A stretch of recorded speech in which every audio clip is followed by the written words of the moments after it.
제가 결론으로 말씀드렸던 두 가지가 뭐였냐면 이 종목의 방향성, 그러니까 이게 오를지 내릴지, 만약에 여러분들이 현물 매매만 한다라고 하면 사실은 내리는 거는 크게 도움이 안 되실 수도 있어요.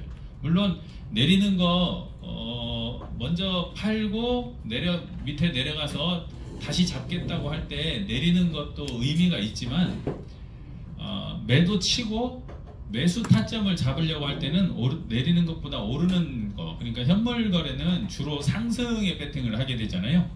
그렇죠? 선물 거래를 하기 때문에 오르고 내리고 둘 다 수익을 낼 수가 있어요. 오를 때도 수익 내고 내릴 때도 수익 낼 수 있어요 라고 했더니 오를 때 손해보고 내릴 때 손해보고 참 잘하고 계시더라고. 소림사 양광치기라 그래요. 꼭 그거 반대로 하면서 돈 따. 그렇지 않나요? 사면 오르고 팔면 내리고 거꾸로만 하면 되는데 잘 안 되죠. 세력들이 여러분들의 움직임을 알고 그걸 역이용하기 때문에 그래요. 원리를 조금만 설명을 드려보자면, 길지는 않으니까요. 어떤 게 있냐면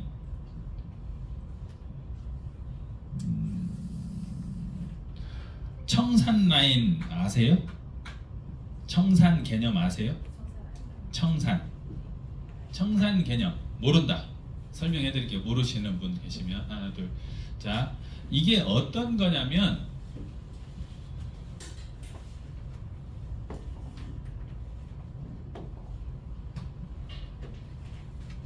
개념적으로 정리가 안 돼 있으시면 이게 선물에서는 어떻게 거래가 이루어지는지 기본적으로 현물은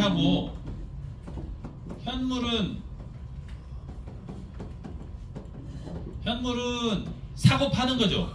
실제 코인을 실물을 사고 파는 거예요. 그런데 선물은 실물을 사고 파는 게 아니고 오른다 내린다를 맞추는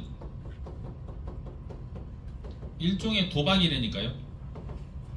돈 걸고 오른다 내린다를 맞추는 거예요. 맞추면 돈을 따고 틀리면 돈을 잃는 거예요. 현물은 손해볼 수가 없어요. 사실은 왠지 아세요? 안 팔면 돼요. 안 팔면 돼. 그 현물은 손해볼 수가 없어요. 그렇게 따지면 내가 돈이 급해서 팔아치워서 현금을 사용을 해야 될 때 속칭 선절매라는 게 나오게 되는데, 그렇지 않고 손해나면 내가 심리적으로 보세요. 산다고 하는 행위는 그게 가장 싸다고 판단하기 때문에 더 이상 내려가지 않는다는 순간에 사는 거예요. 팔 때는 더 이상 올라가지 않네 라고 판단해서 팔아요. 그런데 내가 살 때 파는 사람이 있죠. 내가 살 때 파는 그 사람은 그 가격이 가장 비싸다고 생각하는 사람이에요. 희한하지 않아요? 그렇게 현물 매매가 그렇게 이루어져서 현물은 보유하고 있으면 손해 날 일이 없어요. 그런데 더 떨어질까봐 불안감에 파니까 그때부터 올라가는 거예요. 그런 현물은 그래서 소유의 개념이 있는데 비해서 선물은 소유의 개념이 아니에요. 뭐 한다고요? 돈 넣고 돈 먹기 게임이라고. 맞추는 거라고. 오른다에 걸어서 오르면 돈을 따고 내린다에 걸어서 내리면 돈을 따는 거예요. 그런데 오른다에 걸었더니 내려가고 내린다에 걸었더니 올라가고 하니까 환장하니까 손절매. 자, 그럴 때 어떤 게 있냐면, 자, 선물 거래, 어저께 제가 포트폴리오 할 때 두 가지, 달러 선물이 있고 코인 선물이 있다 이렇게 말씀드렸잖아요. 보유하지 않는다고 했지만 코인 선물은 보유하는 것 같고 하는 거예요. 그래서 개념이 조금 어려울 수는 있는데, 예를 들어서 XRP 개수 늘리기를 한다 하면 내가 보유한 XRP로 XRP가 오른다 내린다에 XRP를 거는 거예요. 그래서 맞추면 XRP 개수를 따는 거고, 그래서 개수가 느는 거고, 틀리면 개수가 줄어드는 거예요. 그런데 내가 선물 거래를 할 때 달러로 하는데 모든 종목을 다 할 수가 있다는 거죠. 상장되어 있는. 그런데 코인 선물은 몇 개의 코인 선물에 상장되어 있는 코인 숫자 개수가 적어요. 비트, 이더, 리플, 뭐 기타 몇 가지 정도. 그런데 우리 지금 EX에서 분석하는 걸로는 달러 선물은 320개 이상 종목을 다. 그러니까 매매를 하는 타이밍을 잡는다고 할 때 어느 쪽이 더 자주 신호를 만날까요? 우리가 달러 선물은 매 시간마다 매매할 수 있는 종목을 찾아낼 수가 있어요. 그런데 코인은 기다려야 돼. XRP를 한다 그러면 XRP의 방향이 보일 때까지 좀 기다려야 된다고. 그래서 자주 하지는 못하죠. 그러니까 아까 좀 전에 선주가 설명할 때 코인 늘리기 하면서 길게 가져가는 편이에요 하는 게 바로 그거하고 일맥상통하죠. 그럴 때 도박이라 그랬어요. 일종의. 틀리면 돈을 잃어요. 돈을 잃는데 내가 틀렸는데 배째 나 돈 너무 없네 이렇게 하고 있으면 어떻게 돼요? 강제로 뺏어버린다고. 그게 강제 청산이에요.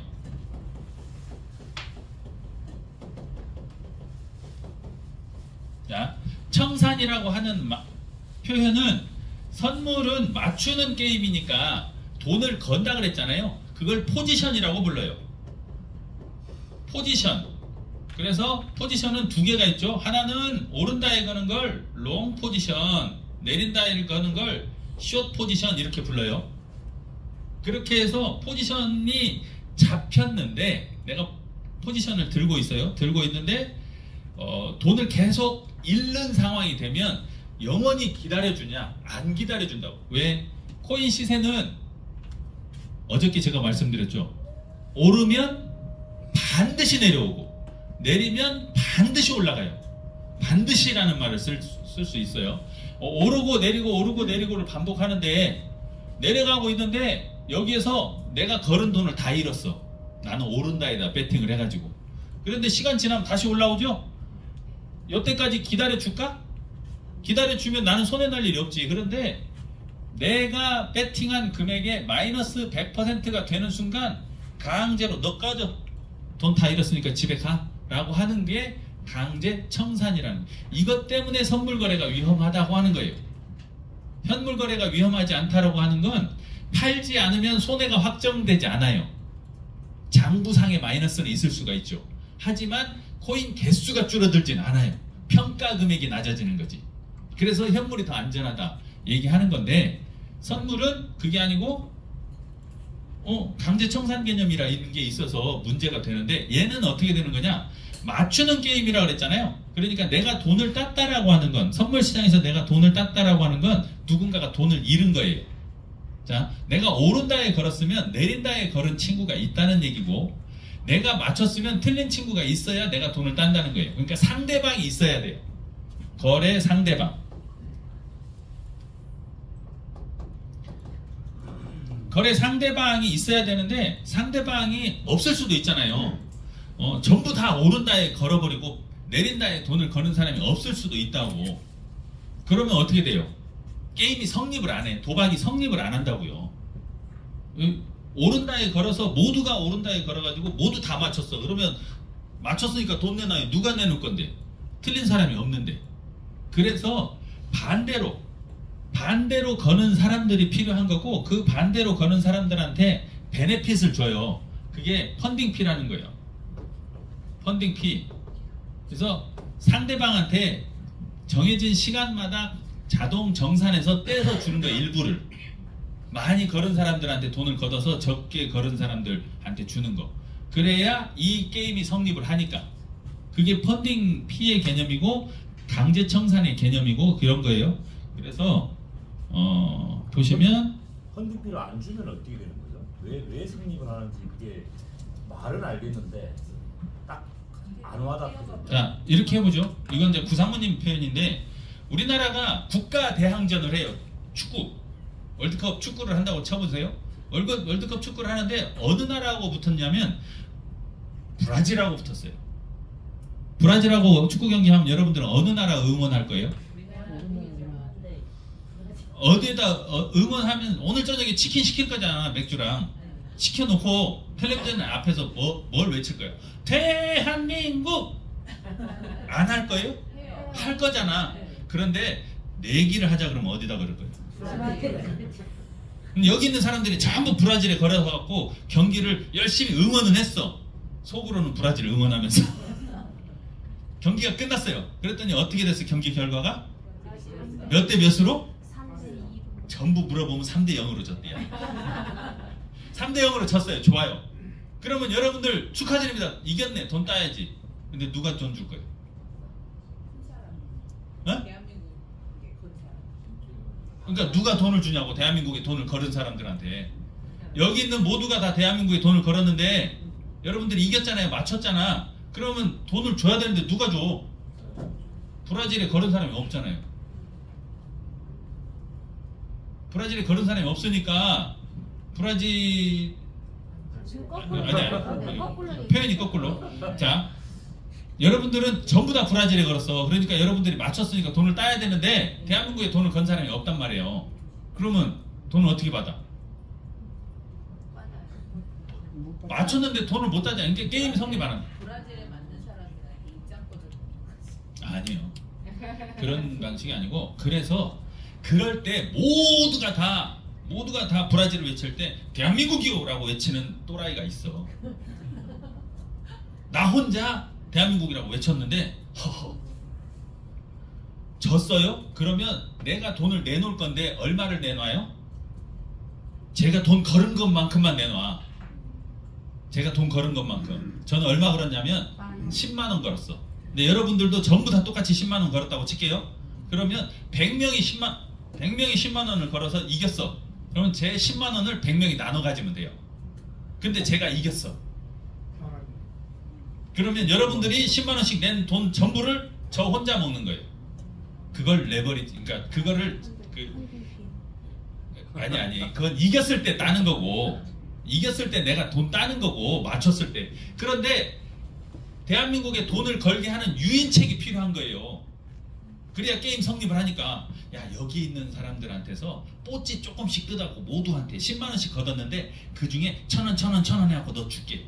하고 1,000원씩 걷었더니 얼마예요? 100명한테 걸었더니 10만원이요. 내가 걸은 돈 10만원이 펀딩피로 들어온 거예요. 난 손해 봤어요, 안 봤어요? 그런데 시간이 지났더니 또 줘.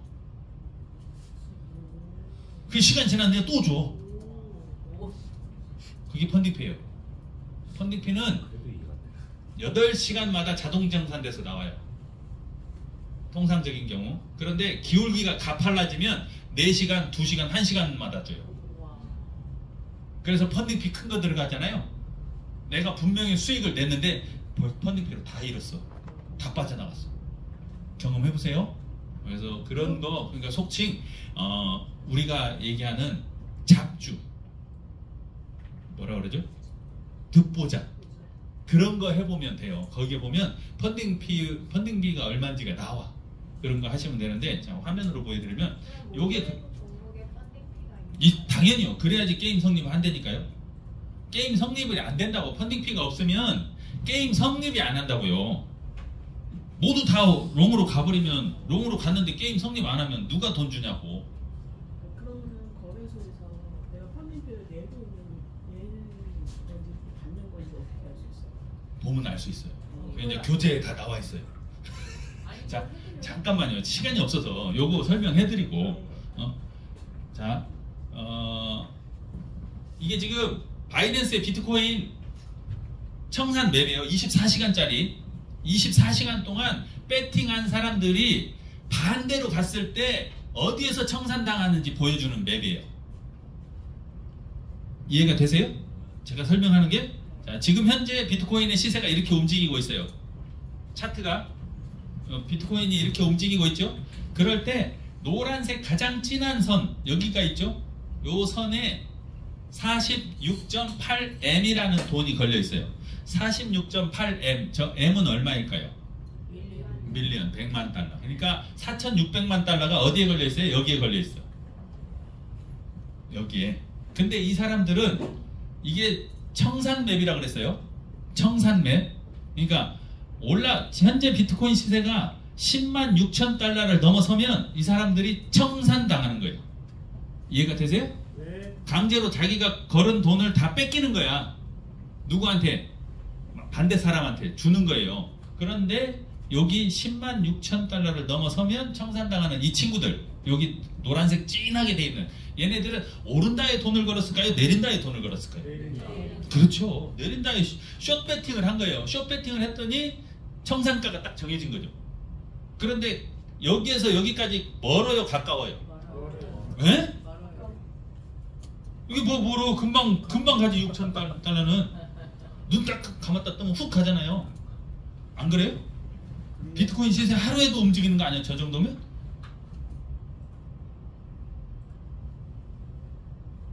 이렇게 움직였어요, 비트코인 시세가. 이게 멀어요? 여기서 여기 10만 6천이? 이제는 가까워 보여요? 아까는 멀다며. 자, 그럴 때 가까이에서 청산당하는 친구들은 레버리지 높게 쓴 친구들이에요. 자, 보여드릴게요. 우리가 레버리지 2를 쓰자고 하는 이유를 아셔야 돼.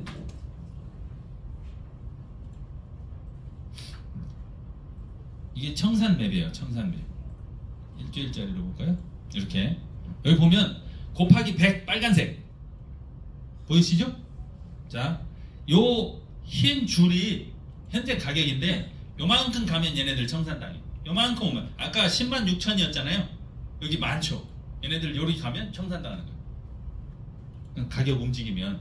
자, 레버리지 50 쓴 애들 여기 노란색 주황색인가요? 그리고 초록색 25 쓴 애들, 파란색 레버리지 10 쓴 애들 하늘색, 레버리지 2 쓰는 애들 보여 안 보여요? 안 보여요. 그러니까 안전하다고.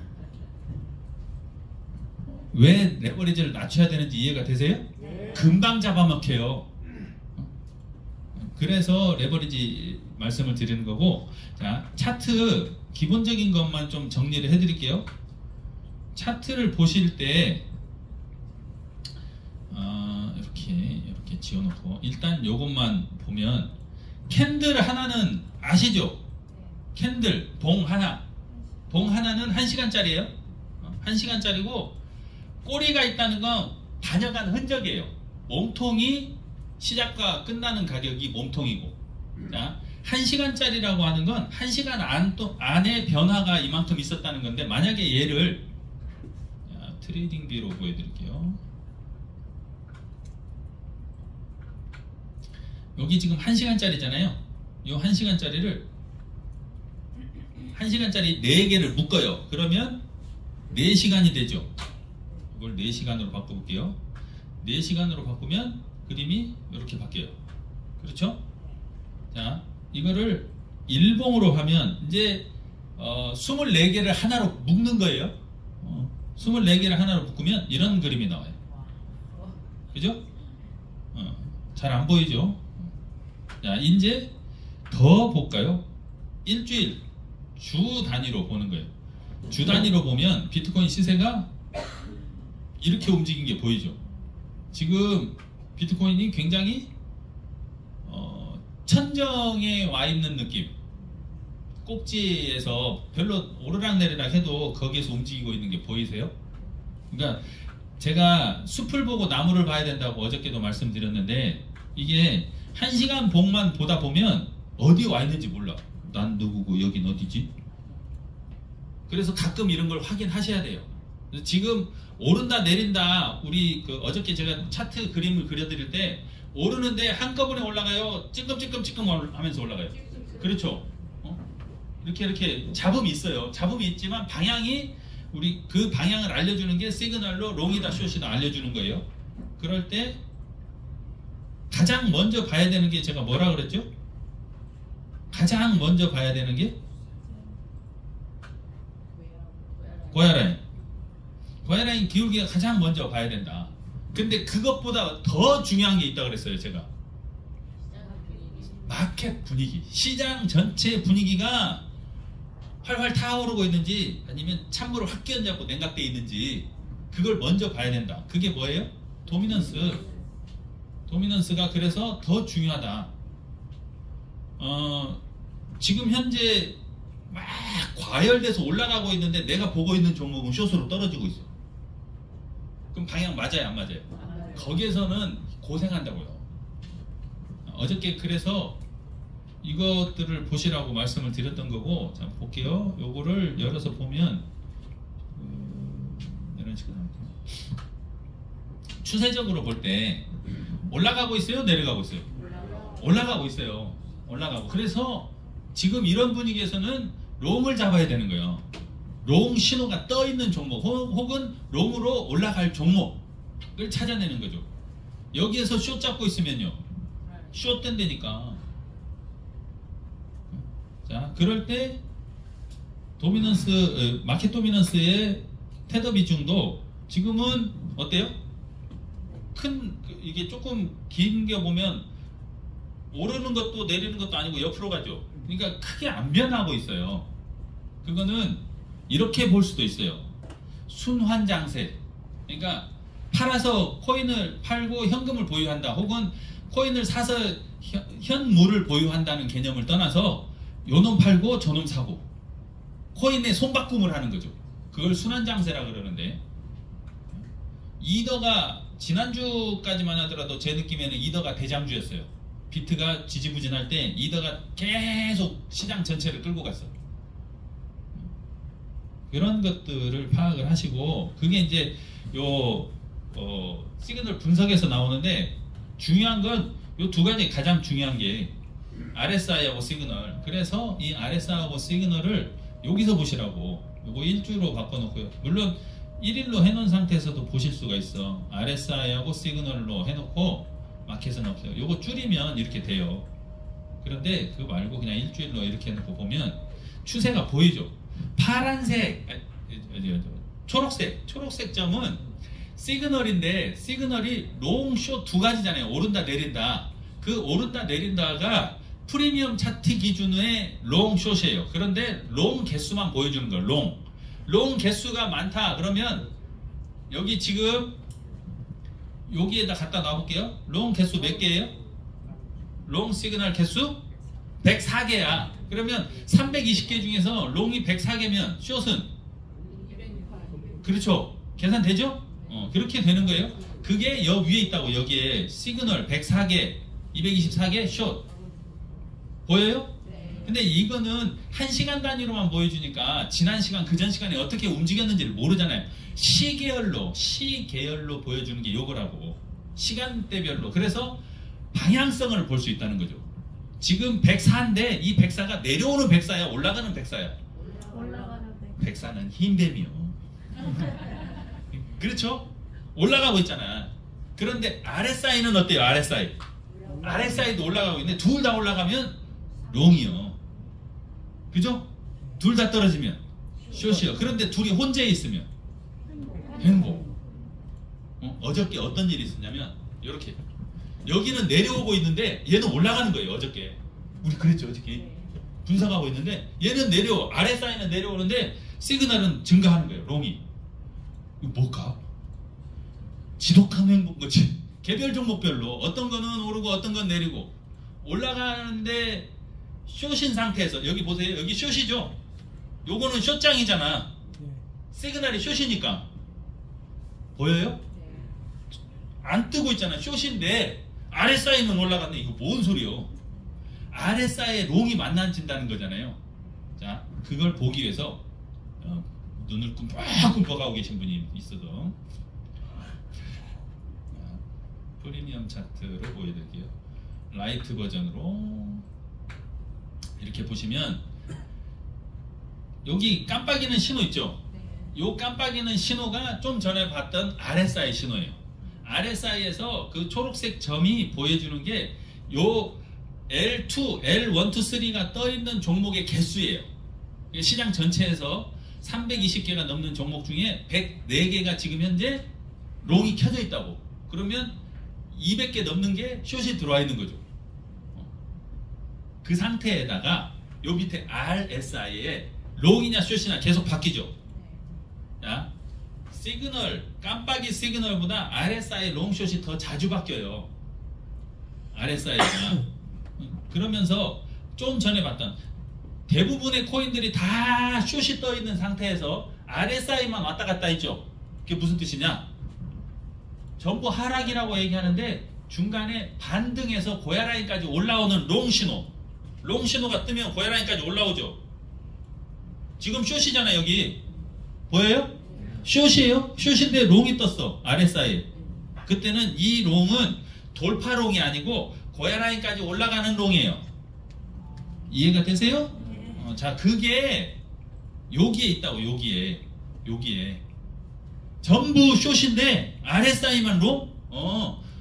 고야라인까지 회복하는 롱이네. 상승으로 가는 롱이 아니고. 어렵다. 무지하게 어렵다. 자, 조금 더 단순화 시켜볼게요. 종목으로 들어가서 이제 프리미엄 차트 안에 상승과 하락에 대한 신호를 찾아보세요. 프리미엄 차트 안에서 상승과 하락에 대한 신호 어떻게 찾아요? 깜빡이 신호, 그 다음에 RSI 신호, 그리고 칼라, RSI의 선색. 그거 플러스 제가 중요하다, 이런 시그널보다 가장 중요하다고 했던 고야라인의 기울기. 고야라인은 두 가지 역할을 해요. 기울기가 추세를 알려줘. 기울기가 하락, 횡보, 상승, 하락, 횡보. 보여요? 보이는데 그 당시에는 안 보여. 지금이 그래서 횡보라는 거예요, 상승이라는 거예요. 그 당시에는 잘 안 보이는데 지나놓고 보면 잘 보여. 그러니까 바둑 해설하시는 분들이라고 그래야겠지. 그분들이 잘 맞춰. 주식 해설하시는 분들도 잘 맞춰. 왠지 아세요? 지난 거 얘기하니까. 근데 우리는 미래를 얘기하니까 어려운 거예요. 앞으로를 내다봐야 되니까. 지금 횡보예요, 상승이에요, 하락이에요? 횡보잖아. 고야라인 볼 때 그냥 고야라인 기울기 봐봐요. 횡보 아니에요? 횡보야. 대전제가 횡보야. 횡보장에서 수익을 낼 수 있어요, 없어요? 있어. 있다고. 어디에서 진입해요? 밑에서 들어가서 위에서 팔면 돼. 바이, 여기 서포트 1, 셋, 여기 레지스턴트 1. 여기서 사서 여기서 팔면 된다고. 횡보장에서는. 처음 들었어.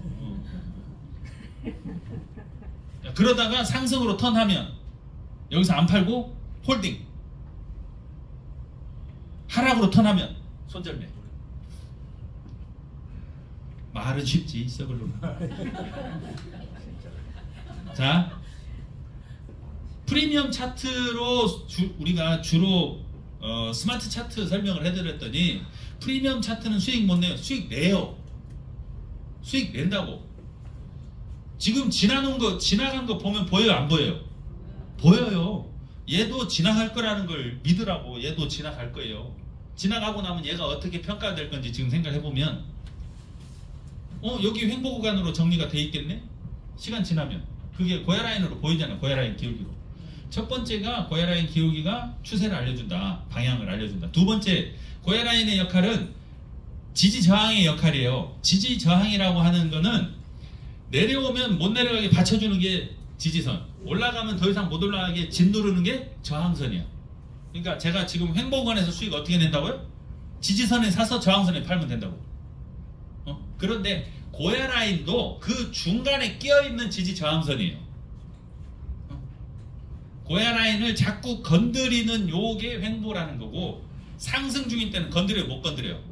못 건드려. 하락 중인 때 건드려요, 못 건드려요?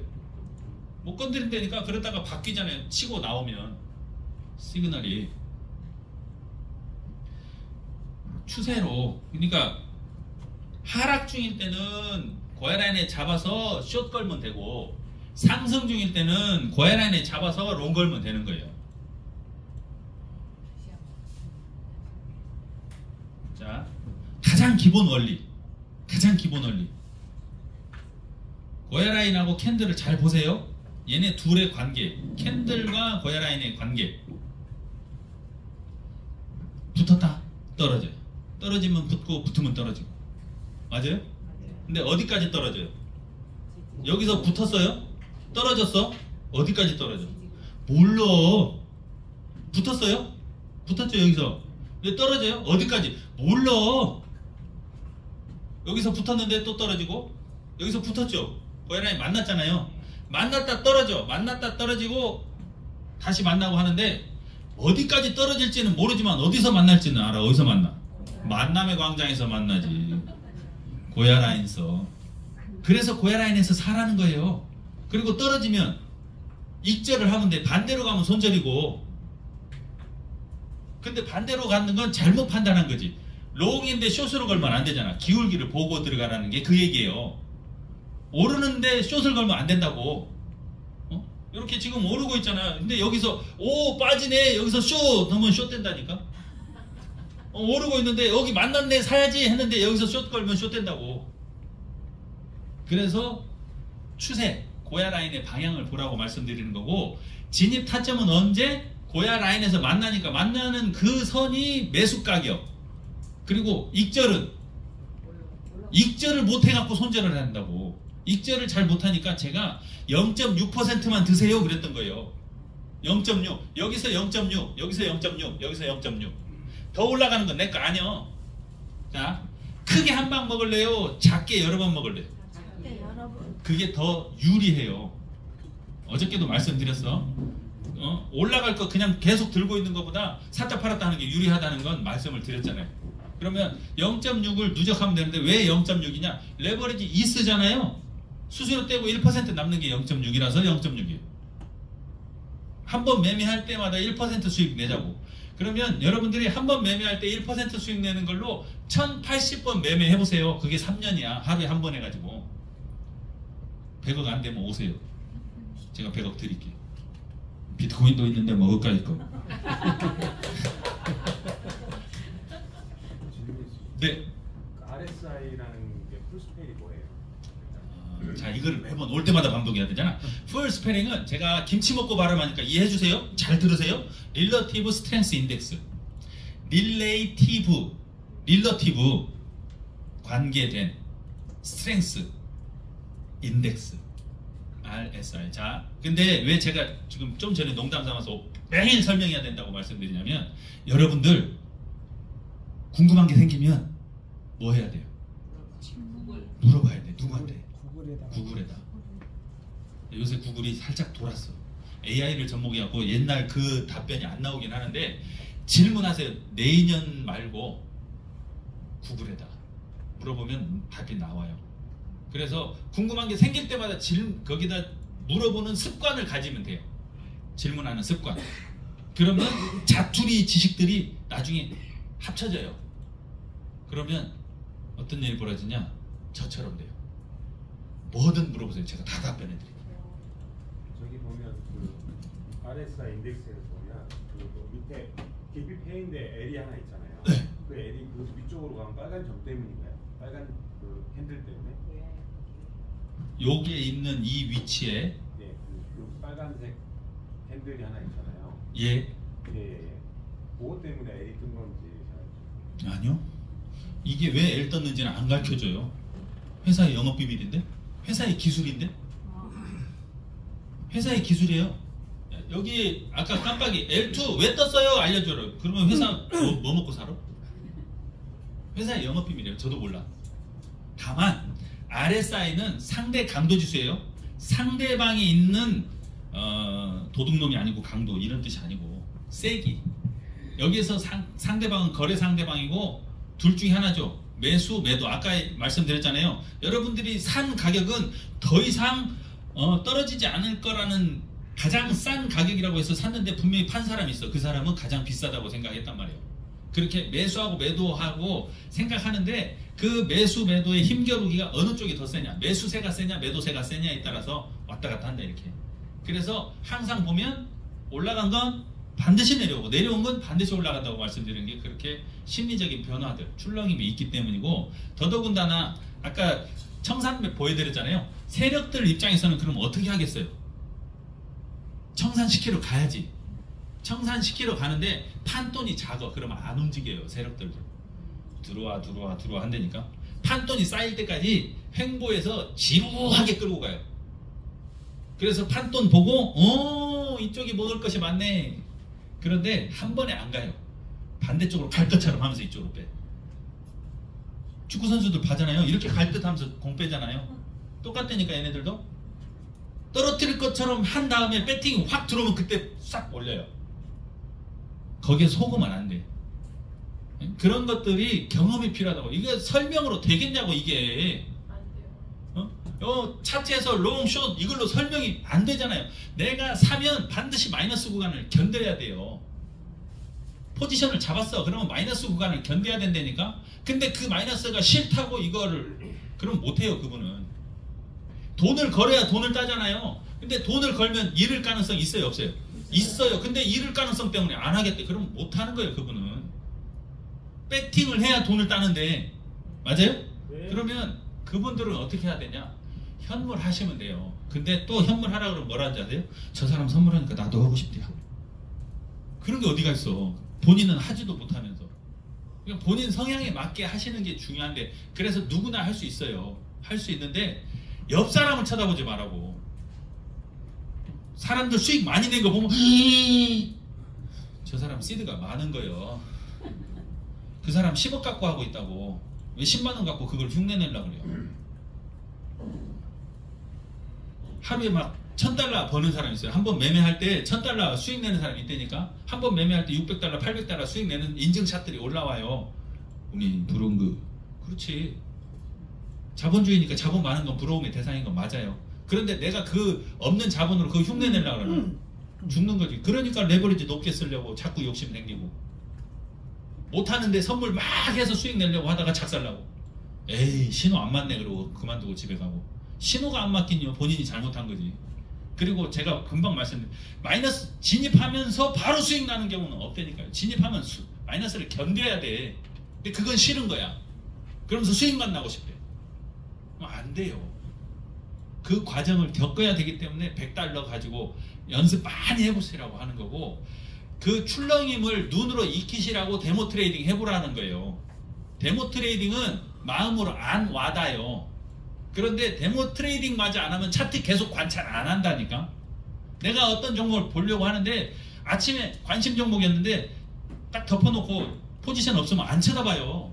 그러니까 흐름을 모르지.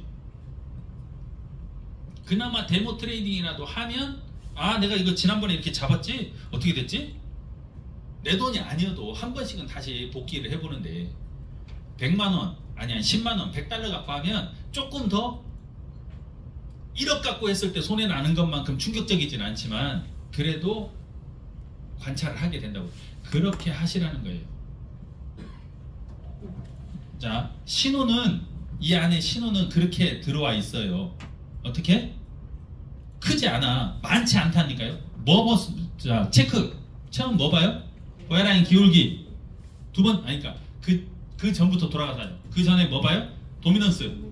시장 분위기 파. 이거 얘기를 안 했더니 아예 안 하더라고. 시장 분위기 파. 롱인지 숏인지. 횡보면 못 먹겠다 싶으면 쉬시라고. 쉬는 것도 투자예요. 현금도 종목이고. 두 번째, 고야라인 기울기. 세 번째, 깜빡이 신호. 네 번째, RSI. 거기에 RSI 색깔. 그 다음에 캔들의 위치가 나오는 거예요. 캔들이 고야라인 위에 있으면 고야라인은 지지선. 캔들이 고야라인 밑에 있으면 고야라인은 저항선. 이렇게. 체크 포인트가 많지 않아요. 몇 가지 안 돼. 근데 왜 안 되는지 아세요? 몇 가지 안 되는 것도 눈으로 하니까 안 적으니까 빠뜨려. 그리고 딱 보고 오 좋네 하고 들어가. 좋긴 뭘 좋아. 하나 두 개 보고 좋아. 나머지 네 개가 안 좋은데. 전부 다 적으시라고. 그래서 매매일지 쓰라 그러는 거예요. 매매일지 쓸 때 얼마에 사고 얼마에 팔고 하나도 안 중요해. 왜 샀는지, 산 근거, 요게 롱, 요게 롱, 다섯 개가 다 롱이어서 그래서 샀어. 이렇게 써놔야 된다고. 내가 뭘 분석했는지를 써야 된다고요. 그리고 그게 맞았는지를 나중에 다시 확인하는 거예요. 얼마에 사고 얼마에 팔아서 얼마 수익 났네 하나도 안 중요하다니까. 죄송해요 흥분해서. 비가 와서 그래요. 그냥 비 오면 이렇게 꽃 다니는. 질문 있어요. 네. 그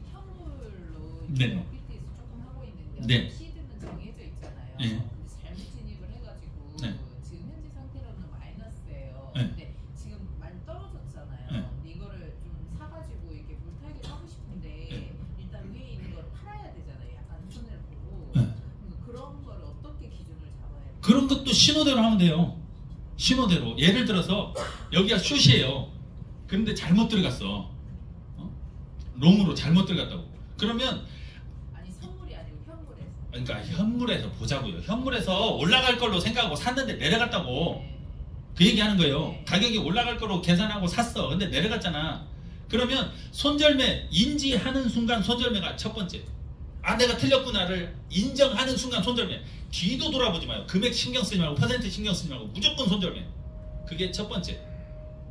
잘못 판단했다라고 인지하는 순간.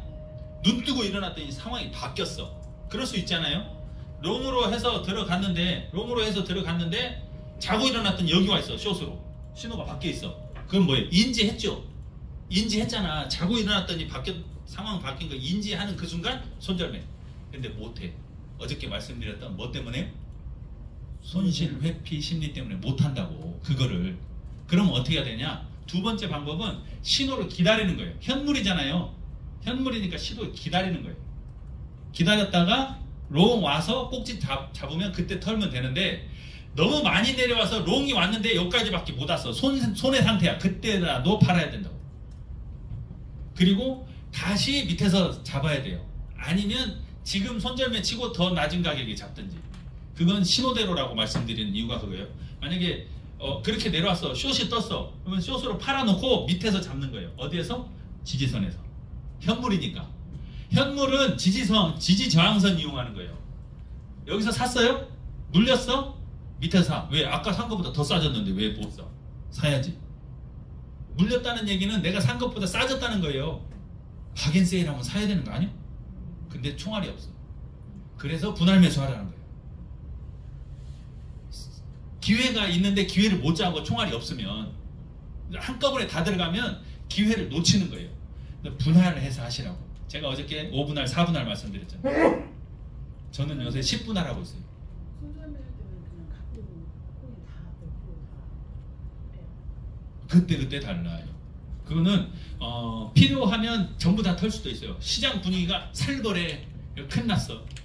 요번에 이란하고 이스라엘이 심각하게 싸우고 있잖아요. 저게 생각보다 심각하지 않을 것 같으니까 지금 금융시장이 잠잠해요. 그런데 어느 순간 심각하다고 느끼면 어떻게 될까요? 금융시장에 변동성이 크게 와요.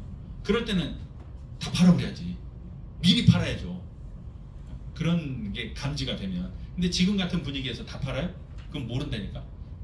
내가 일부만 팔고 일부 파는 걸로 현금화해서 다시 저가에 매수해서 평단가를 낮추는 방법. 그거를 전문용어로 그걸 뭐라고 불러요? 물타기라고 그러지. 술에 물 타면 어떻게 돼요? 도수가 약해지잖아. 그거 똑같은 거지. 그렇게 할 수 있는데 물타기는 하면 안 되는 거예요. 물타기 하면 안 되고 분할 매수하는 거예요. 자, 분할 매수는 계획적인 거예요. 물타기는 의도하지 않은 거야. 계획이 없던 일이라고요. 그래서 하는 행위는 똑같아요. 물타기나 분할 매수나 하는 행위는 똑같은데 전략적으로 준비해서 하느냐, 당황해서 그냥 흥분해서 하느냐, 그 차이예요. 그것마저도 총알이 없으면 불가능하다. 답변이 되셨나요? 네. 너무 길어. 10분밖에 안 남았어요. 점심시간까지. 애쓰셨습니다.